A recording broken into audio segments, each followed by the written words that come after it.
সবাইকে স্বাগতম নিশানাজ এপিক মিক্সে। আজ আমি এনেছি এমন একটি বই যেটি পড়লে শুধু কাহিনী নয়, ভাবনারও দরজা খুলে যায়। নারায়ণ সান্যালের বিশ্বাসঘাতক। কেউ একদিন আমাকে মজা করে বলেছিল, তুমি সায়েন্সের স্টুডেন্ট হয়ে বিশ্বাসঘাতক পড়োনি? তখনই মনে হয়েছিল না, এখনই সময় এই ক্লাসিকটা হাতে নেওয়ার। আমার এখন পুজোর ছুটি চলছে, তাই এই সময়টাই খালি সময় পাচ্ছি এই বই পড়ার জন্য। অবশেষে এসে গেল বইটা। প্যাকেটটা খুললেই যে অনুভূতিটা হয় সেটা একেবারে আলাদা, যেন এক নতুন জগতে দরজা খুলছে। দেখুন, এই হলো বিশ্বাসঘাতক, লেখক নারায়ণ সান্যাল, যিনি বাংলা সাহিত্যের বিজ্ঞান, মনস্তত্ত্ব আর থ্রিলারের এক অনন্য মিশ্রণ ঘটিয়েছেন। তিনি শুধু ঔপন্যাসিকই নন, একজন ইঞ্জিনিয়ারও ছিলেন, তাই তার লেখায় বাস্তবতা, যুক্তি আর রহস্য একসাথে মেলে।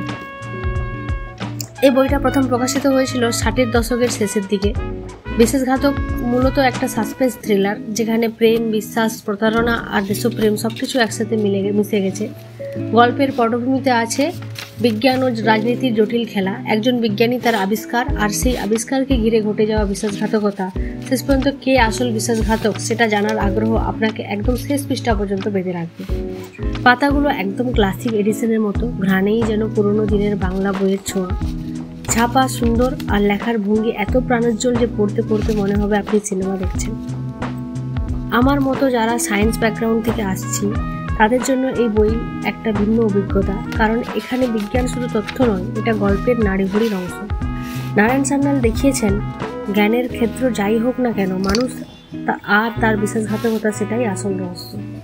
আমি খুব শীঘ্রই এই বইটা পড়ে একটা সম্পূর্ণ রিভিউ ভিডিও আনবো, সেখানে বলবো কাদের জন্য বইটা একেবারে মাস্ট রিড। তোমাদের মধ্যে যদি কেউ ইতিমধ্যে বিশ্বাসঘাতক পড়ে থাকো, তাহলে কমেন্টে জানাও কেমন লেগেছে তোমাদের। ভিডিওটা ভালো লাগলে লাইক দিও, শেয়ার করো আর সাবস্ক্রাইব করো নিশানাজ এপিক মিক্স, কারণ এখানে থাকবে ভ্রমণ, সাহিত্য, ইতিহাস আর জীবনের গল্প সব একসাথে।